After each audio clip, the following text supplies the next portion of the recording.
Value zone hyper mart Nandamuri Balakrishna గారిచే November 28న నాచారంలో గొప్ప ప్రారంభం. నమస్తే శశికాంత్ గారు. నమస్తే ఉషా గారు. ఈ మధ్య కాలంలో చాలా కేసుల గురించి మనం వింటూ ఉన్నాం. లైవ్ లో ఎంతో మంది కెరియర్ ని పోగొట్టుకున్న వాళ్ళ జీవితాలను కూడా మనం చూస్తూ ఉన్నాం.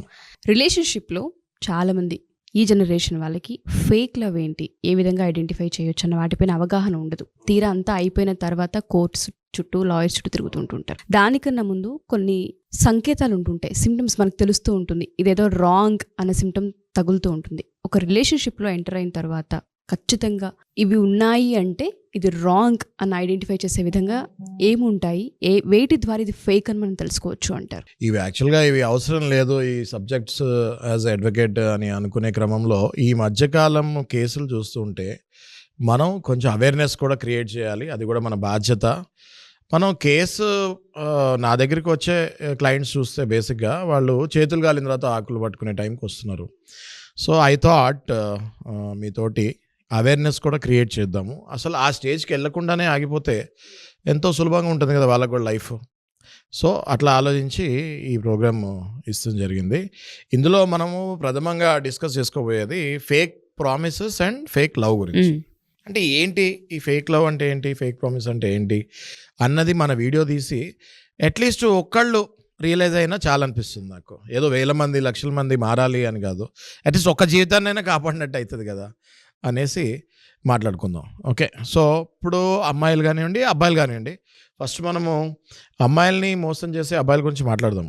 సో నేను ఎప్పుడూ చెప్తూ ఉంటాను, టెండర్ ఏజ్ 10th క్లాస్ తర్వాత ఇంటర్మీడియట్, డిగ్రీ, ఈ ఏజ్ వెళ్ళేసరికి ఎంతోమంది అబ్బాయిలకు కానివ్వండి అమ్మాయిలకు కానివ్వండి హార్మోనల్ చేంజెస్ వల్ల దీనివల్ల వాళ్ళకి ఇన్ఫాచ్యురేషన్స్, అట్రాక్షన్స్ ఎక్కువ పెరిగి ఆపోజిట్ జెండర్కి ఎక్కువ అట్రాక్ట్ అవుతాం జరుగుతుంటుంది. ఇంకా అప్పట్లో ఆ ఏజ్లో ఇంకా వాళ్ళ మైండ్ ఎక్కువగా వీటి మీదనే ఉంటుంది, ఇన్ఫాచ్యురేషన్స్ అండ్ అట్రాక్షన్స్ మీద. అయితే అది ప్యూర్ లవ్ అనుకొని కొంతమంది అమ్మాయిలు అనుకొని వాళ్ళ బుట్టలో పడచ్చు. ఓకే, వీళ్ళు ఇంకా అదే పని మీద ఉంటారు కాబట్టి నేను ఈజీగా అమ్మాయిని బుట్టలో పడేయాలంటే ఏంటి, ఏ అమ్మాయికైనా ఫస్ట్ నచ్చేది ఏంటి అంటే అమ్మాయిని కేరింగ్గా చూసుకుంటే ఫస్ట్ ఆ అమ్మాయికి నచ్చుతుంది. అది let it be any girl. జాగ్రత్తగా చూసుకుంటాము, బాగా మాట్లాడతాము, ఎంతో కేరింగ్ ఉన్నట్టు ఉంటే ఆ అమ్మాయి ఆటోమేటిక్గా ఒక సెక్యూర్డ్ ఫీలింగ్ వస్తుంది. ఆ అబ్బాయిని చూడగానే ఒక సెక్యూరిటీ ఫీలింగ్ వస్తుంది. అంటే ఈ అబ్బాయి మంచోడు, ఈ అబ్బాయితో నేను ఉండొచ్చు అన్న ఫీలింగ్ వస్తుంది. ఫస్ట్ ఈ అబ్బాయిలు స్టార్ట్ చేసేది అక్కడి నుంచే. ఓకే, ఎంతో కేరింగ్గా నటిస్తారు, ఎంతో జాగ్రత్తగా చూసుకుంటున్నట్టు నటిస్తూ ఉంటారు. అట్లా నటించే క్రమంలో వీళ్ళు ఆ అబ్బాయిల బుట్టలో పడతారు. పడిన తర్వాత వీళ్ళు ఎక్స్ప్లాయిట్ చేయాలని చూస్తారు. దాన్నే ప్రేమ అని ఈ అబ్బాయిలు చెప్తాం జరుగుతుంది. కానీ అది ప్రేమ కాదు అన్నది ఆ అబ్బాయికి బాగా తెలుసు. కానీ ఆ అమ్మాయి తెలుసుకుంటంలో ఇష్టపడదు, ఎందుకంటే ఆ అమ్మాయి కూడా దాన్ని గుడ్డిగా ప్రేమే అని నమ్ముతుంది. మనం ఎన్నిసార్లు ఇట్లాంటి వీడియోలు తీస్తే చాలామంది అది తీసుకోరు. రీజన్ ఏంటి అంటే లవ్ ఈజ్ బ్లైండ్ అంటారు కదా. సో నిజంగానే అప్పుడప్పుడు లవ్ ఈజ్ బ్లైండ్ అనిపిస్తూ ఉంటుంది. మనం చూస్తే ఉషా గారు ఎప్పుడైతే వీళ్ళు లవ్ ఈజ్ బ్లైండ్ అన్న ఫ్రేజ్ మనకు పాత సామెతలు ఏవైతే ఉన్నాయో, ఓకే అబ్బాయి ఎలా ఉన్నా, అబ్బాయి సోషల్ స్టేటస్ ఎలా ఉన్నా, చదువుకున్నాడా లేదా, సంపాదిస్తున్నాడా లేదా, ఇవన్నీ పక్కన పెట్టేసి కేవలం ఆ అబ్బాయి చూపించే కపట ప్రేమని, నాటకాన్ని నమ్మి వీళ్ళు వాళ్ళ బుట్టలో పడటం జరుగుతుంది. ఆ తర్వాత సహజంగా నేను ఎప్పుడూ అంటుంటాను 90% అమ్మాయిలు మంచోళ్ళే ఉంటారని. ఈ మంచి అమ్మాయిల్ని వీళ్ళు ఇంకా ఎక్స్ప్లాయిట్ చేస్తూ స్టార్ట్ చేస్తూ ఉంటారు. సినిమాలకు వెళ్దామంటారు, రెస్టారెంట్స్కి వెళ్దామంటారు స్లోగా. ఇప్పుడు చూడండి, ఇప్పుడు 10-15 years బ్యాక్ చూసుకుంటే వాట్సాప్లు లేవు, వీడియో కాల్స్ లేవు. సో ఎక్స్ప్లాయిటేషన్ కొంచెం కష్టమయ్యేది. హోటల్స్ లేవు, ఓయో రూములు లేవు. ఇప్పుడు చూసుకుంటే లాస్ట్ 10 yearsలో సమాజం డ్రాస్టిక్గా చేంజ్ అయిపోతాం జరిగింది. ఇప్పుడు అప్పట్లో పార్క్కి వెళ్ళి కూర్చుంటమే చాలా గ్రేట్. ఇప్పుడు అసలు ఓయో రూమ్స్ వచ్చేసాయి. 18 years దాటినాడు ఆధార్ కార్డు ఇస్తే రూమ్ ఇచ్చేస్తున్నారు, రైట్? సో ఇప్పుడు ఎక్స్ప్లాయిటేషన్ చాలా ఈజీ, అన్ని రకాలుగా ఎక్స్ప్లాయిటేషన్ చాలా ఈజీగా అయిపోయింది. కాబట్టి ఇప్పుడు అమ్మాయిలు ఎక్కడెక్కడి నుంచో ఊర్ల నుంచి వచ్చి పాపం అక్కడ అమీర్పేటలో హాస్టల్స్లో ఉంటారు, ఏదో చదువుకుంటూ ఉంటారు. అదే పరంగా అబ్బాయిలు ఆ అమ్మాయిలు అడ్వాంటేజ్ తీసుకోవాలని ట్రై చేస్తున్నారు. మాకు ఎన్నో కేసులు వస్తున్నాయి. ఆ అడ్వాంటేజ్ తీసుకుంటున్నారు, ట్రాక్ తప్పుతున్నాము, ఇది ఫేక్ అని ఐడెంటిఫై చేయడం ఆ ప్రాసెస్లో చాలా కష్టం అండి. మీరు అన్నట్టుగానే కేరింగ్ ఒకటి కనిపిస్తూ ఉంటుంది, తెలియని కన్సర్న్ ఏదో మా పైన ఉంది అని అనుకుంటూ ఉంటారు. ఎందుకంటే హాస్టల్స్లో ఉంటుంటారు, జాబ్స్ రీత్యా రకరకాల ప్రాంతాల్లో వాళ్ళు స్టే చేయాల్సిన అవసరం ఉంటుంది. పేరెంట్స్ ప్లేస్ని వీళ్ళు రీప్లేస్ చేసే ప్రాసెస్ కనిపిస్తుంది ఆ టైంలో. కరెక్ట్. ఎలా ఐడెంటిఫై చేయాలి? ఇది ఐడెంటిఫై చేస్తాం చాలా ఈజీ. కానీ అమ్మాయిలు కూడా ఇది ఏది కరెక్ట్ ఏది రాంగ్ ఐడెంటిఫై చేసుకునే క్రమంలో ట్రైన్ అవ్వాలి. ఇక్కడ ఏమవుతారంటే వీళ్ళ ప్రేమకు పడిపోయి స్లోగా వీడియో కాల్స్లోకి ఎంటర్ అవుతున్నారు. ఎప్పుడైతే వీడియో కాల్స్లోకి ఎంటర్ అవుతారో ఈ అబ్బాయి ఏదో గిఫ్ట్ ఇస్తామో ఏదో ఇలాంటివి చేస్తాం వశీకరణ టైప్లో ఏదో చేసుకుంటాం జరుగుతుంది, ఖచ్చితంగా జరుగుతుంది. ఏదో చిన్న గిఫ్ట్ ఇస్తాడు, ఆ గిఫ్ట్కి ఆ అమ్మాయి నిజమైన ప్రేమేమో అనుకొని పడిపోతుంది. ఎప్పుడైతే వీడియో కాల్స్కి ఎంటర్ అవుతున్నారో న్యూడ్ కాల్స్ అని న్యూడ్ పిక్స్ పంపిమని వీడు ఎప్పుడైతే ఫోర్స్ చేస్తూ ఉంటాడో అమ్మాయిని, పంపించకపోతే రిలేషన్ కట్ అంటాడు. అమ్మో ఇది తప్పేముంది, నేను అబ్బాయిని ప్రేమిస్తున్నాను ఎలాగో పెళ్లి చేసుకుంటాను కదా అని ఈ అమ్మాయిలు పంపిస్తాం జరుగుతుంది. ఎప్పుడైతే వీళ్ళు ఆ యాక్టివిటీలో ఇన్వాల్వ్ అయ్యారో ఇంకా వాళ్ళు తిప్పలు అక్కడి నుంచి వాళ్ళకి తిప్పలు స్టార్ట్. ఎందుకంటే ఈ అబ్బాయి ఇంకా ఎప్పుడు పడితే అప్పుడు ఫిజికల్గా ఇన్వాల్వ్ అవుతానికి ఈ కాల్స్ ఈ ఫొటోసే స్క్రీన్ రికార్డింగ్ అయిపోతుంది. ప్రతిదీ మనం ఇంత ముందు మాట్లాడుకున్నట్టు ప్రతిదీ స్క్రీన్ రికార్డింగ్ చేసుకుంటాడు వీడు. దేనికి నెక్స్ట్ టైం మళ్ళీ ఫిజికల్గా ఇన్వాల్వ్ అవుతానికి ఇవే వాడతాడు ప్రతిసారి. ఇంకా అమ్మాయికి ఇష్టం ఉన్నా లేకపోయినా ఎవ్రీ టైం ఆ ఫొటోస్ చూపిస్తాము, బ్లాక్మెయిల్ చేస్తాం మొదలు పెడతాము. ఇంకా ఈ అమ్మాయిని ఫిజికల్గా విపరీతంగా వాడుకుంటాం మొదలు పెడతాడు. ఎప్పుడైతే ఇట్లా ఫిజికల్గా వాడుకుంటాం జరుగుతుందో ఈ అమ్మాయి రెస్ట్లెస్ అయిపోతూ ఉంటుంది. ఎంతోమంది అనకూడదు కానీ ఎంతోమంది సూసైడ్లో దారికి కూడా వెళ్ళిపోతాం జరిగింది, మనం చూస్తూ ఉంటాం రోజు కేసులు కూడా. సో ఇవన్నీ అరికట్టాలి అంటే అమ్మాయిలు చాలా తెలివి పెంచుకోవాలి. మాట్లాడండి మీరు, కానీ తెలుసుకోండి ఎవరు మంచోళ్ళు, ఎవరే అసలైన మంచోళ్ళు, ఎవరు చెడ్డవాళ్ళు అన్నది తెలుసుకోండి. దయచేసి ఈ వీడియో కాల్స్లో న్యూడ్ పిక్స్ పంపిస్తాము, వీడియో కాల్స్లో మాట్లాడతాం కూడా అవాయిడ్ చేయాలి మీరు. ఎందుకంటే రేపొద్దున అవన్నీ కూడా అబ్బాయిలకి మిమ్మల్ని బ్లాక్మెయిల్ చేస్తానికి అదొక సోర్స్ లాగా అయిపోయింది. ఆ సోర్స్ని వాడుకొని మిమ్మల్ని అనేక రకాలుగా ఎక్స్ప్లాయిట్ చేస్తాం జరుగుతుంటుంది. స్లోగా ఆ తర్వాత మీరు వెళ్తున్నారు, కంప్లైంట్స్ ఇస్తున్నారు, రేప్ కేసెస్ అవుతున్నాయి, కానీ ఏం లాభం, ఆ లోపు మీ జీవితం అయితే పాడైపోయింది. 2 ఉంటాయి ఇక్కడ, అమ్మాయి భయపడేవి 2 ఉంటాయి. ఒకటి నేను కేసు వేస్తే మొత్తం అందరికీ తెలుస్తుంది అని, రేపొద్దున మళ్ళీ పెళ్లి చేసుకోవాలంటే ఈ కేసు డీటెయిల్స్ ఉంటాయి. కేసు వేయకపోతే వీడు ఇలాగే బ్లాక్మెయిల్ చేస్తూ ఉంటాడు, ఎక్స్ప్లాయిట్ చేస్తూ ఉంటాడు.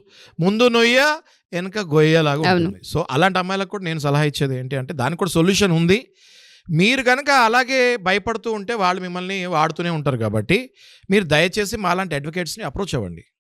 మేము కేసు వేయకుండా ఫస్ట్ ఆ అబ్బాయితోటి ఫోన్లో మాట్లాడి ఆ అబ్బాయికి కావాలంటే ఒక నోటీస్ కూడా పంపించి నువ్వు ఇంక ఇట్లాంటి పనులు ఆపకపోతే నీ మీద ఏ సెక్షన్స్ పడతాయి అని చెప్పి అట్లీస్ట్ ఆ అబ్బాయిని ఇంకా మీతోటి కంప్లీట్గా కట్ చేస్తానికి మేము ప్రయత్నిస్తాం. మా వంతు మేము పోలీస్ స్టేషన్కి వెళ్ళకుండా కూడా వీ విల్ ట్రై.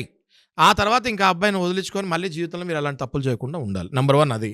నెంబర్ 2 ఇంకా మేము చేసిన తర్వాత కూడా ఆ అబ్బాయి అలాగే చేస్తాడంటే వాడు పర్వర్ట్ అయిపోయాడు, వాడికి శిక్ష పడక తప్పదు. కాబట్టి వాడిని మనం కంపల్సరీ పోలీస్ స్టేషన్కి వెళ్ళాల్సి వస్తుంది. ఎట్లాగో మీ వివరాలు గోప్యంగా ఉంటాయి కాబట్టి మీరు ఏమీ భయపడక్కర్లేదు. మేము దగ్గరుండి మిమ్మల్ని పోలీస్ స్టేషన్ తీసుకెళ్ళి ఆ అబ్బాయి మీద ఈ రేప్ కేసెస్ కానీ ఇట్లాంటి ఇంటిమిడేషన్ కానీ ఇట్లాంటి కేసెస్ పడేటట్టు చూసి జీవితంలో మళ్ళీ అబ్బాయి మీ వైపు చూడకుండా చేసే బాధ్యత యాజ్ ఎన్ అడ్వకేట్ మేము తీసుకుంటాము. అండ్ వీటితో పాటు ఒక ఫిజికల్ అనే కాకుండా వీడియో కాల్స్ అనే కాకుండా ఇంకా ఏ సిమ్టమ్స్ ఉంటుంటాయండి? అంటే అవసరం కోసం మాత్రమే రిలేషన్షిప్లో ఉన్నారు, అది మనీ అవ్వచ్చు, లేదు అంటే ఫిజికల్ అవి ఉండొచ్చు. ఇప్పుడు 2 టైప్స్ ఉన్నాయండి ఉషా గారు. మనం తీసుకుంటే ఒకటేమో people who are addicted to physical relation. Okay, అబ్బాయిల్లో చెప్తున్నాను మీకు. ఇప్పుడు మనం చూస్తూ ఉంటే కేసు స్టాటిస్టిక్స్ తీసుకుంటే దేర్ ఆర్ 2 టైప్స్. కొంతమంది అబ్బాయిలు ఓన్లీ ఫిజికల్ నీడ్స్ గురించే రిలేషన్లోకి ఎంటర్ అవుతారు. కొంతమంది అబ్బాయిలు ఆ అమ్మాయి కనుక జాబ్ చేస్తూ నెలకు 50,000 1,00,000 సంపాదిస్తుంది అనుకుంటే ఓన్లీ ఈ మానిటరీ బెనిఫిట్స్ ప్రతి నెల ఆ అమ్మాయికి జీతం పడగానే వెంటనే ఆ డబ్బులు తీసుకుంటానికి నటిస్తూ ఉంటారు. చూడండి, మీరు 2 రకాల లాసే అమ్మాయికి.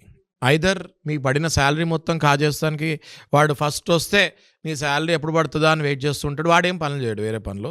వీళ్ళు పెద్దగా ఫిజికల్గా ఇన్వాల్వ్ అవ్వాలని ప్రయత్నంలో ఉండరు. They are very clear with their mind. వాళ్ళ అవసరాలు తీర్చుకుంటానికి ఆ అబ్బాయి వాళ్ళ ఫీజులు కట్టుకుంటానికి లేకపోతే ఇంట్లో డబ్బులు ఇస్తానికి. మనం చూస్తే చాలామంది అమ్మాయిల జీతాలు ఈ అబ్బాయిలు తీసుకొని వాళ్ళ ఇళ్లలో డబ్బులు ఇస్తాము, వాళ్ళ చెల్లెళ్ళకి పెళ్లి చేయాలని అడిగి తీసుకుంటాం. చాలామంది అమ్మాయిలు 20, 30 లక్షలు, 40 లక్షలు, 50 లక్షలు పోగొట్టుకున్న అమ్మాయిలు నా దగ్గరికి వస్తాం జరిగింది. వాళ్ళు మళ్ళీ ఫిజికల్గా మళ్ళీ ఆ అమ్మాయిలు కూడా వచ్చిన వాళ్ళు లేదండి నన్ను ఎప్పుడు కొట్టలేదు, నన్ను ఎప్పుడు తిట్టలేదు, నన్ను ఎప్పుడు ఇబ్బంది పెట్టలేదు, కానీ నా డబ్బు మాత్రం సర్వస్వం నేను ఇప్పుడు దాకా కష్టపడింది కాజేస్తాడు. అలాంటి అబ్బాయిలు ఉన్నారు. ఓకే, కొంతమంది అసలు డబ్బు అనవసరం వాళ్ళకి, they need only physical pleasure. Okay, అలాంటి అబ్బాయిలు కూడా డేంజర్, ఇలాంటి అబ్బాయిలు కూడా డేంజర్. ఇలాంటి అబ్బాయిలు మీరు జీవితాంతం కష్టపడిన డబ్బులు కాజేస్తారు. అలాంటి అబ్బాయిలు అయితే ఏకంగా మీ న్యూడ్ పిక్స్ తీస్తాం, మీ వీడియోస్ తీస్తాం, లైఫ్ లాంగ్ మిమ్మల్ని అవి చూపించి బ్లాక్మెయిల్ చేస్తూ మిమ్మల్ని వాడుకుంటమే జరుగుతుంది కంటిన్యూగా. కాబట్టి both the guys in both the natures are very dangerous to these girls. Okay, and ఇంకోటి ఇండివిజువాలిటీ బాగా పెరిగిపోయింది. తల్లి తండ్రి ఎక్కడో ఊర్లో ఉంటున్నారు, వీళ్ళు పాపం పేయింగ్ గెస్ట్ లాగా ఉండి పొద్దున్నే వెళ్ళి రాత్రి వస్తున్నారు జాబ్స్ చేసుకొని. ఇలాంటి వాళ్ళ మీద ఈ జులై విధవలు పడుతున్నారు. సో మనం we have to take an action. నేను చెప్పేది ఏంటంటే ఈ వీడియోలో చాలామంది దీనికి బాధితులు ఉన్నారు. మీరు టెన్షన్ పడే అవసరం లేదు. ప్రతి దానికి పోలీస్ స్టేషన్కే వెళ్ళక్కర్లేదు. మాలాంటి అడ్వకేట్స్ దగ్గరికి రండి, మేము మీకు ఆల్టర్నేట్ సొల్యూషన్స్ కూడా ఇచ్చి ఆ అబ్బాయి నుంచి కాపాడే ప్రయత్నం మేము చేస్తాం. ఓకే, కాని పక్షాన వాడు విపరీతం అయిపోయినప్పుడు పోలీస్ కేసు తప్ప వేరే ఆప్షన్ ఉండదు. 90% భయపడతారు. మీరు అడ్వకేట్స్ని అప్రోచ్ అవ్వండి, మీరే చూస్తారు డిఫరెన్స్ ఎలా ఉంటుందో. నెక్స్ట్ డే నుంచి మీ వైపు రాకుండా కూడా అడ్వకేట్స్ కూడా మ్యాక్సిమం ట్రై చేస్తాము.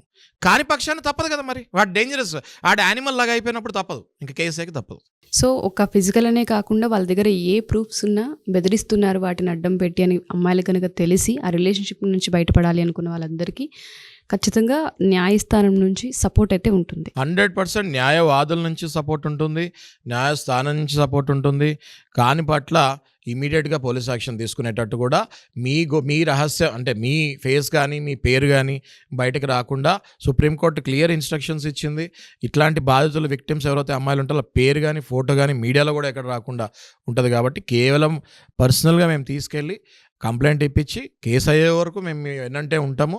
మీకు ఎటువంటి పబ్లిసిటీ అందులో జరగకుండా జాగ్రత్తగా చూసుకుంటాము. Thank you sir, thank you so much. Thank you.